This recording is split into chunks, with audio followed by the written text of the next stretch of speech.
خب کارمون پرداخت شد، اولتراسونیک شد، شستشوی بخار شد. حالا قسمت مهم بحث آبکاری که خیلی از دوستان استفاده ازش نمی‌کنن بحث چربیگیری هست. دوستان برای آبکاری طلا، آبکاری رزگرد، آبکاری رودیوم فرقی نمی‌کنه. برای هر نوع آبکاری شما نیاز به چربیگیر الکتریکی دارید. این رو فراموش نکنید. نگید من آبکاری طلا میخوام بکنم چربیگیری مهم نیست. محلولتون خراب میشه. یه چربیگیری پذیری نداره. ولی قطعاً محلول شما ارزش بالایی داره. با هم میریم چربیگیری. زمان چربیگیری ما گذاشتیم 30 ثانیه. 30 ثانیه گذاشتیم زمان چربیگیری رو. میتونه تا 1 دقیقه هم باشه. بسته به نوع فلزتون و غلیظت محلولتون داره.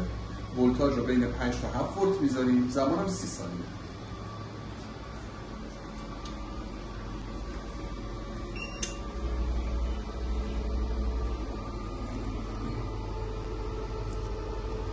قطعات باید به این صورت بجوشن.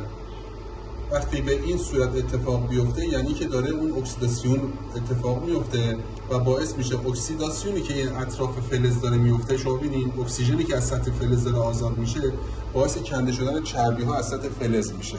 این خیلی مهم هستش، اینو دقت داشته باشید. حتما باید ولتاژتون به مقداری باشه که این اکسیداسیون اتفاق بیفته. خب بعد اینکه کارمون چربیگیری شد، شستشو میکنیم با آب معمولی و بعد از اون میریم توی براق کننده مرحله 1، مجددا شستشو، براق کننده مرحله 2 و شستشو و بعد از اون آب مقطر. خب دوستان اینجا قطعه ما آماده است، یعنی ما مراحل چربیگیری پرداخت رو رفتیم و آماده است برای آبکاری کردن.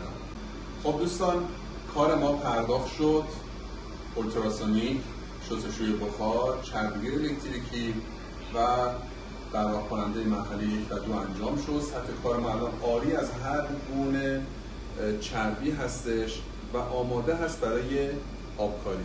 امیدوارم از این پست استفاده کافی رو برده باشین. تا دیدار دیگر، بدرود.